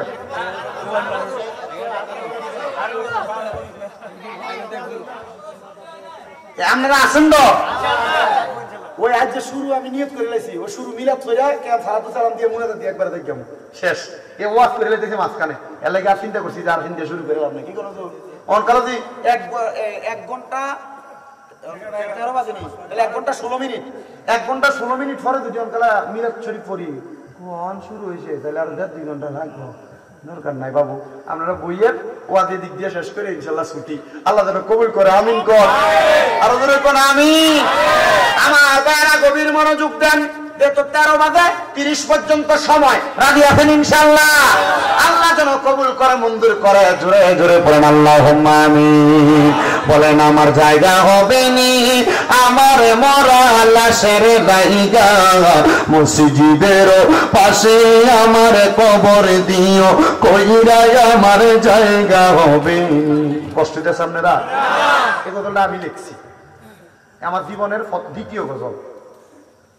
একদিন আসরের নামাজের সময় আমি আমার যে মসজিদে চাকরি করতাম শুয়ে রইছি, আমি শুয়ে রইলাম, হঠাৎ করে আমার গাটা কাঁপুনি দিয়ে, আমার এই ফসলগুলো আছে না ঠিক যেমন পেরাক গাড়াইলে যেমন খাড়া হয়ে থাকে এমন খাড়া, আমি হাত দিয়ে দিই খোসা লাগে, আমার একটা ডর লেগে গেছে, কে যেন আমার টাইনে কোথায় যেন নিয়ে যাইতেছে। আমি ওই সময় চিন্তা করতে করতে এই গজলটা লিখছি। একটু মহাব্বত নিয়ে পড়বেন, ভালো লাগবে। আমার জায়গা হবে নি, আমার মরা লাশের জায়গা, মসজিদের পাশে আমার মসজিদের পাশে আমার কবর দিও, কইরাই আমার জায়গা হবে নি, আমার জায়গা হবে নি, আমার মরা লাশের জায়গা, মসজিদের পাশে আমার মসজিদের কবর দিও, কইরাই আমার জায়গা হবে নি। এলাকাবাসী রে আমি তোমরা ছেলে সন্তান, কয়দিনের লাগিয়া, মরার পরে সবাই আমায় যাবে রে বলিয়া, কষ্ট হইল 3.5 হাত, কষ্ট হইল 3.5 হাত, মাটি দিও, কইরাই আমার জায়গা হবে নি, আমার জায়গা হবে নি, আমার মরা লাশের জায়গা, মসজিদের পাশে আমার কবর দিও, কইরাই আমার জায়গা হবে নি। জগৎবাসী রে আমি যেদিন যাব মারা দুনিয়া ছাড়িয়া, রঙিনী জামা কাপড় সবই নিবারে খুলিয়া, সাদা কাপড় কাপড় আমায়, সাদা কাপড় রামাই দিয়রে পরাইয়া, আমার জায়গা হবে নি, আমার জায়গা হবে নি, আমার মরা লাশের জায়গা, মসজিদের পাশে আমার কবর দিও, কইরাই আমার জায়গা হবে নি। জগৎবাসী রে আমি যেদিন যাব মারা দুনিয়া ছাড়িয়া, ভাই বন্ধু আত্মীয় স্বজন যাবে রে ভুলিয়া, তোমরার দুয়ার মাঝে শরীক রাখিও করিয়া, আমার জায়গা হবে নি, আমার জায়গা হবে নি, আমার মরা লাশের লাইগা মসজিদের পাশে আমার কবর দিও কইরা, আমার জায়গা হবে নি। মুসলমান রে, হে যুবকের দল, হে দাড়ি পাকা বয়স্ক বাবারা, হে আমার পর্দার অন্তরালের মা বোনেরা, একটু মনোযোগ দিয়া বয়ানটা শোনো। আল্লাহর নবী কয় শিরিক না করলে আমি আল্লাহর প্রশংসা হয়। 2 নাম্বার, কেউ যদি আমি আল্লাহরে পাওয়ার জন্য সিজদার মধ্যে মাথাটা অবনত কইরা দেয়, ওই বান্দা সবচাইতে বেশি আমি আল্লাহর প্রশংসা করে। আর ওই বান্দা 3 নাম্বার আমি আল্লাহর বেশি প্রশংসা করে, যেই বান্দা সকাল সন্ধ্যা সুযোগ পাইলে আমি আল্লাহর কোরআনটা তেলাওয়াত করে। হে আমার দাড়ি পাকা মুরব্বী বাবারা, যুবক নওজোয়ান ভাইরা, ছোট্ট ছোট্ট মাসুম বাচ্চারা, পর্দার অন্তরালের মধ্যে আছো আমার মা বোনেরা, তোমরা কোরআন তেলাওয়াত করো না, অলসতা করো, মাপ চাই গো মা, মাপ চাই রে মুরব্বী বাবারা, যুবক নওজোয়ান ভাইরা। কেমনে আল্লাহ তাআলার কোরআন তেলাওয়াত থেকে তুমি মাহরাম হইলা? কেমনে আল্লাহ তাআলার কোরআন তেলাওয়াত তুমি করো না? আমি মাঝে মাঝে দেখি আমার মসজিদের অনেক মুসল্লিরা রমজান মাস আসলে আল্লাহর কোরআনটা খুইলা খুইলা চোখের পানি ভালায়া কান্দে। আমি জিগাইলাম, ও আমার দাদা, ও আব্বা জান, আপনারা কেন কোরআন শরীফের দিকে ফেয়া ফেয়া কান্দেন? ওনারা কয়, দাদা জানি আল্লাহর কোরআন আমি পড়তাম পারি না, আল্লাহর কোরআন যদি পড়তে পারতাম এক খতমের কারণে রমজান মাসে 70 খতমের সওয়াব পাইতাম। হে বান্দা, আমি তো আল্লাহর কোরআন পড়তে পারি না। হে মুরব্বী বাবারা, যুবক নওজোয়ান ভাইরা, চিন্তা করেন না, আল্লাহর কোরআন বুকে দুইরা দুইরা যখন কান্দে, আমি কইলাম, দাদা কান্না কইরেন না, কান্না কইরেন না। কেন রে, কেন এমন কথা বললা? কান্না করতাম না। বলে, দাদা কান্না করেন না এই কারণে, আপনি যেহেতু কোরআন পড়তে পারেন না, আপনি আল্লাহর কোরআনের দিকে তাকায়া তাকায়া থাকবেন, আপনার আমলনামার মধ্যে সওয়াব হবে। এই কথা আমার না, এই কথা আমার রাহমাতুল লিল আলামিন নবীর কথা। নবীজি শুধু এই কথা বললেন না, নবী যখন বলছে কোরআনের দিকে তাকাইলেও সওয়াব হবে, এমন টাইমে নবীর যুদ্ধের মধ্যে আহত হওয়া একজন সাহাবী হাতটা তুলছে, ফিদাকা আবি ওয়া উম্মি ইয়া রাসূলুল্লাহ, আমার মা বাবা আপনার কদমের মধ্যে কুরবান হোক ইয়া রাসূলুল্লাহ। নবী গো, আমি তো 2টা চোখ দিয়া দেখি না, আমিও কি আল্লাহ তাআলার কোরআন দেখ না দেখতে সওয়াব পাবো কেমনে? আমার নবী কয়, শোনো, আল্লাহ তাআলার কোরআন যদি না দেখো, আল্লাহ তাআলার কোরআনের মুহাব্বত, আল্লাহ তাআলার কোরআনের ভালোবাসা অন্তরে ধারণ করবা, দেখবা তোমার সিনাটা কোরআনের নূর দ্বারা ভরপুর হয়ে গেছে।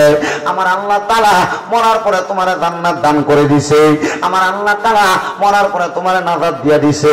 এ বন্ধু শোনো রে, শোনো, তোমাদের কাছে আমি আবদার জানাই দেই, যদি সুযোগ পাও আল্লাহ তাআলার কোরআনটা বেশি বেশি তেলাওয়াত করবা। এ বাবা, আল্লাহর কোরআন তেলাওয়াতের বরকতে আমার আল্লাহ তাআলা অসংখ্য পরিমাণ বরকত দান করে, অসংখ্য পরিমাণ নিয়ামত দান করে, অসংখ্য পরিমাণ আল্লাহ তাআলা ফজিলত দান করে। শোনা,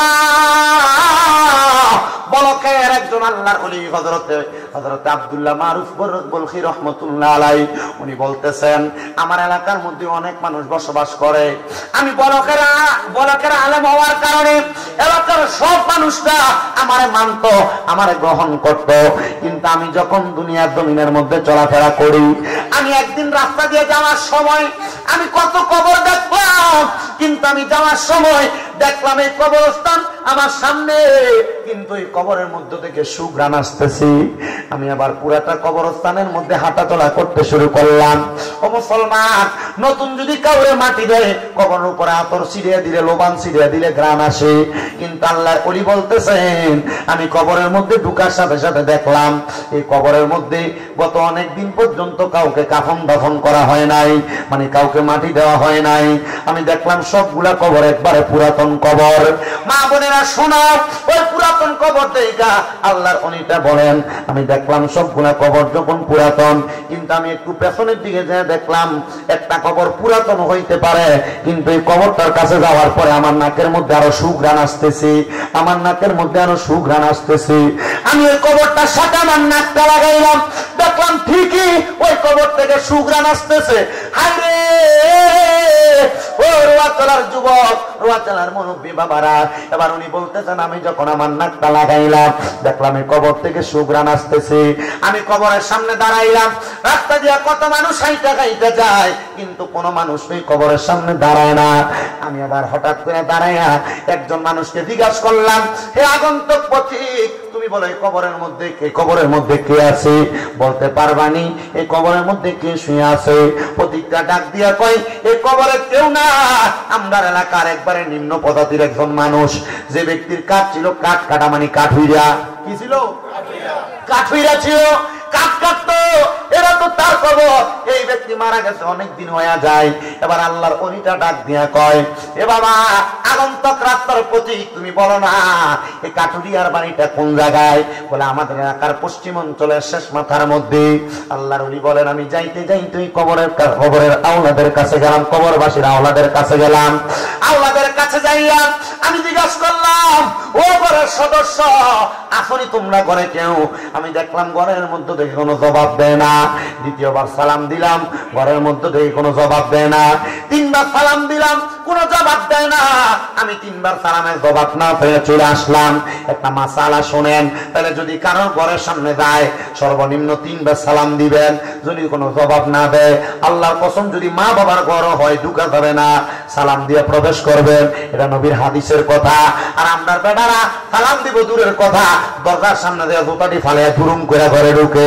না না না, আল্লাহর নবীর সুন্নত হইল কোন ঘরের মধ্যে প্রবেশ করার আগে সালাম দিয়ে ঘরে প্রবেশ করবা।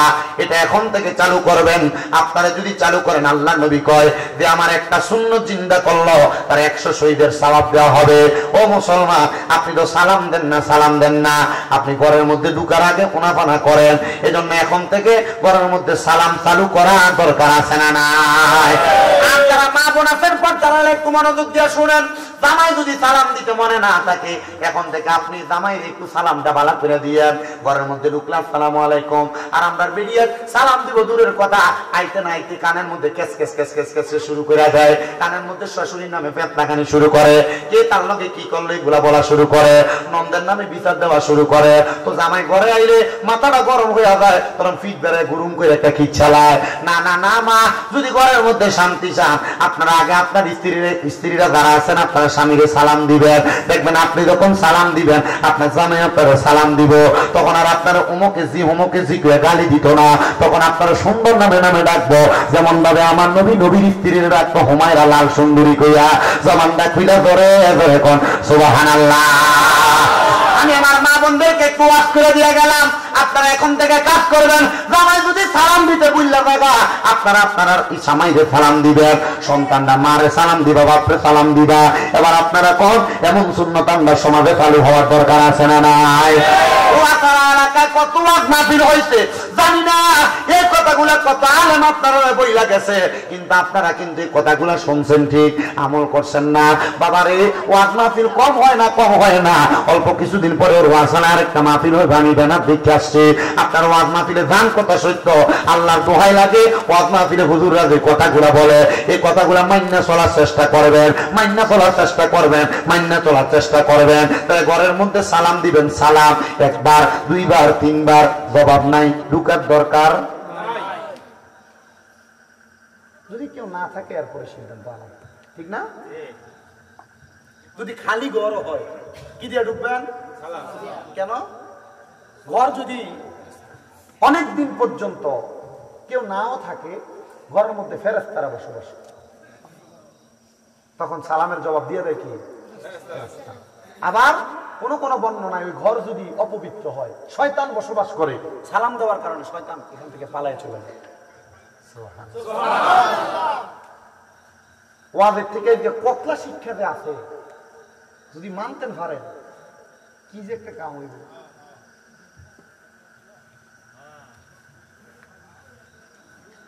শোনেন বাবাজিরা, বন্ধুরা, আল্লাহর নিকট সালাম দিলাম কয়বার? কোনো জবাব নাই। আমি ফিরে গেলাম, যখন আমি সালাম দিলাম জবাব নাই, ফিরে যাওয়ার পরে অল্প কিছুক্ষণ পরে মহিলাদের কণ্ঠে জবাব দেয়, ওয়ালাইকুমুস সালাম। আমি আর দাঁড়াইলাম না, রাগান্বিত হয়ে গেছে আর কি। 3বার সালাম দিলাম, জবাব দিলেন না, এখন পিছন দিয়ে সালামের জবাব দেন। হ্যাঁ, আল্লাহর ওলি বলে 3 বার সালামের জবাব যখন পাইলাম না, 4র্থবার জবাব পাইলাম, 3য়বারের পরে যখন ফিরে চলে আসি জবাব যখন পাইলাম, এবার আমি জবাবটা পাইয়া হঠাৎ করে ওই পিছনের দিকে আর ফিরলাম না।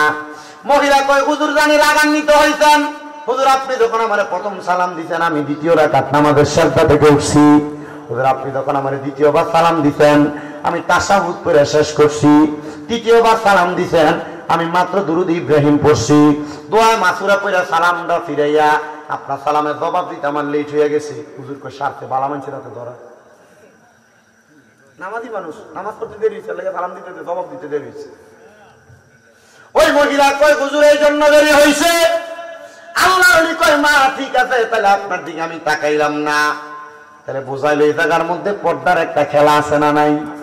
বেরিয়া বেড়াইতের সামনে যে চইলা যাও, ও বেড়া মানুষ মহিলাদের বীরের মধ্যে যে চইলা যান, বেরিয়াইতের মাঝে যে বইয়া বইয়া কথা কন, এটা কি আপনি ছাড়বেন না?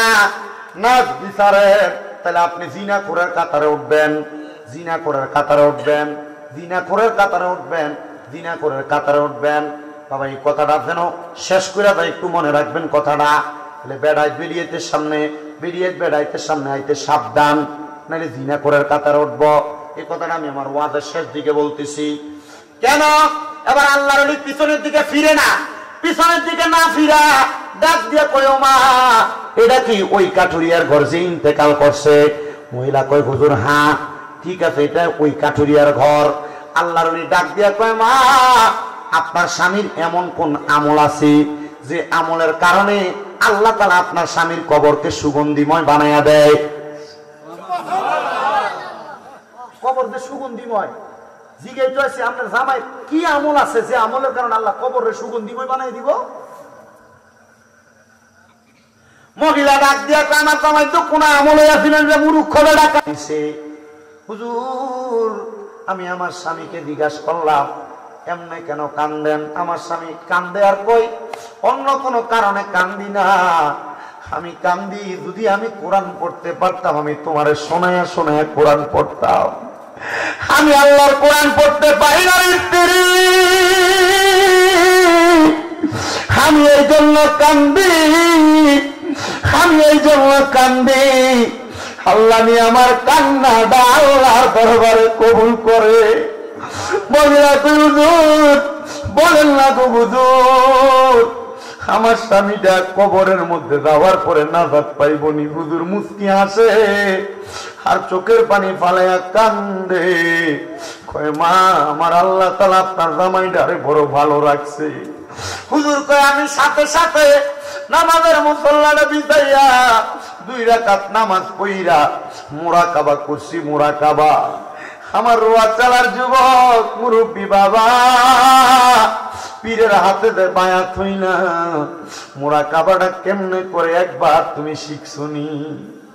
মুরাকাবাটা কেমনে করে শিখছুনি? দরবারের খাস মাহফিলের মধ্যে গেলে তোমারে মুরাকাবা শিখাইবো, মুশাহাদা শিখাইবো। দরবারের খাস মাহফিলে গেলে কেমনে কলব জারি করা লাগে তোমারে শিখাইবো। এ যুবক বাড়ালে হে মুরব্বী বাবাজিরা, আল্লাহর বান্দা কয় আমি 2 রাকাত নামাজ পড়া চক্ষুটা বন্ধ কইরা ইস্তেগফার পড়া সূরা ফাতিহা পড়া সূরা ইখলাস পড়া দুরূদ শরীফ আদায় করে চোখ বন্ধ করলাম আর জানতে চাইলাম আল্লাহ তোমার বান্দার কবরের মধ্যে কেন এত সুগ্রাণ? আমার আল্লাহর পক্ষ থেকে আওয়াজ দেয় এই বান্দা শুধু আল্লাহর কোরআনের দিকে তাকিয়ে তাকিয়ে চোখের পানিটি ফালাইয়া কান্না করার কারণে আমার আল্লাহ তাআলা এই বান্দার কবরের মধ্যে সুগ্রাণ দিছে। হেরোয়া চালার বাবারা দাড়িগুলা পাইকা গেছে, হেরোয়া চালার বাবারা মাথার ব্যথার কারণে হাঁটতে পারো না, চোখটা দিয়া তেমন বালা দেখো না। হে বাবা কবরে যে যাইবা ওই কবরে কি ফুদি লইয়া যাইবা একবার তুমি চিন্তা করছুনি?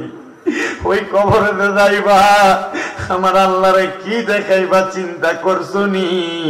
ওই কবরে যে যাইবা, আমার আল্লাহ তাআলার কাছে দেখানোর মতো তোমার কাছে কিছু আসেনি। তোমার বয়স যখন পড়বে বাটি, সঙ্গী হবে বাঁশের লাঠি, কিছু কিছু কম শুনবি তুই কানে মুসলমান, কিছু কিছু কম শুনবি তুই কানে। ওরে বল কমিবে হাতে পায়, আবার পেশারে মাথা ডারে গুড়াই, ছোট অক্ষর দেখিবি না নয়নে নিরঞ্জনে, দিবে তোরে কবরের ভিতরে বলেন পূর্বে তোরে দোজকের আগুনে নিরঞ্জনে, দিবে তোরে দোজকের আগুনে। ওরে গায়ের জোরে বললে কথা, নবীর প্রাণে লাগে ব্যথা, চিরদিন তুই থাকবি না ভুবনে কন্যা, চিরদিন তুই থাকবি না ভুবনে নিরঞ্জনে, দিবে তোরে দোজকের আগুনে, বলেন দিবে তোরে দোজকের আগুনে নিরঞ্জনে, পূর্বে তোরে দোজকের।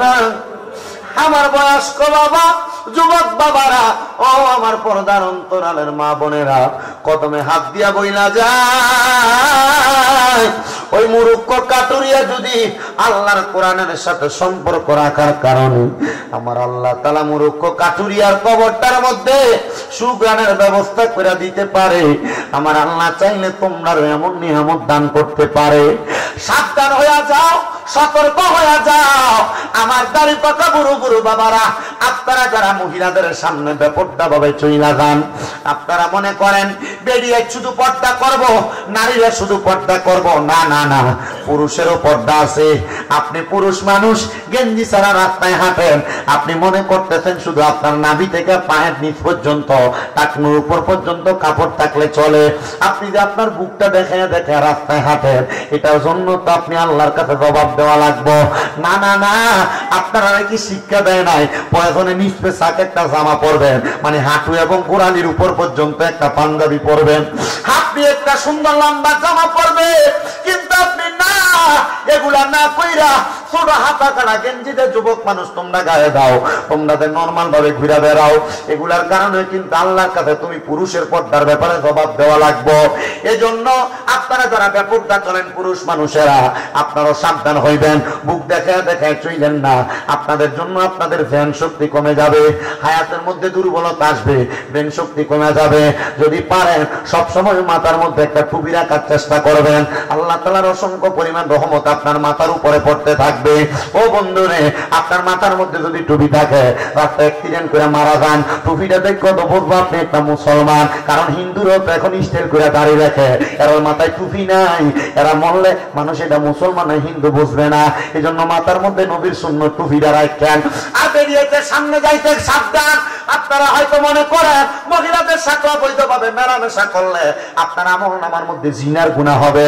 না না না, শুধু মেলামেশা করলে জিনা হয় না, মহিলাদের দিকে আপনি যদি আপনার চোখ দিয়ে তাকায়া থাকেন, আল্লাহর নবী কয় চোখের জিনার গুনাহ হয়। চোখ দিয়ে বেরিয়ে দিকে তাকাইলে আমল নামার মধ্যে আপনার জিনার গুনাহ হবে। আপনি যদি আপনার পাও দিয়া কোন মহিলাকে দেখার জন্য হাইটা হাইটা যান, ছেলেরা যারা স্কুলের সামনে কলেজের সামনে দাঁড়ায় থাকে, এরার পায়ের জিনার গুনাহ হয়, পায়ের জিনার গুনাহ হয়। আপনারা যারা নারীদের বেপরদা, নারীদের কানের কথার আমার শুনতে চান, আপনাদের কানের জিনা হয় কানের জিনা, আপনাদের কানের জিনা হয় কানের জিনা। তারা মহিলাদের সঙ্গে মুখ দিয়ে কথা বলে, আপনাদের মুখের জিনা হয় মুখের জিনা। এজন্য দেখবেন বড় বড় আল্লাহর ওলিরা বেশি কথা কয় না, অল্প কথা ইশারা ইঙ্গিতে বোঝা দেয়। বেশি কথা বললে আমল নামার মধ্যে গুনাহ বেশি হয়। এজন্য আল্লাহর নবী কয় মান সমাতা নাজা, যে চুপ থাকে সে মুক্তি পায়। আপনারা চুপ থাকবেন দূরের কথা, চা দোকানে গেলে চায়ের মধ্যে চুমুক দেন একটা, 10টা মানুষের নামে গীবত কয়, চায়ের মধ্যে চুমুক দেয় একটা, মানুষের নামে বড় বড় ভাবে গীবত করতে থাকে। আবার মুখে সিগারেটের টান দেয়, মানুষের নামে গীবত করে। আপনারা কোন এমন কোন একটা মৌলবী কোন একটা বুড়া আপনার এলাকাত নাইও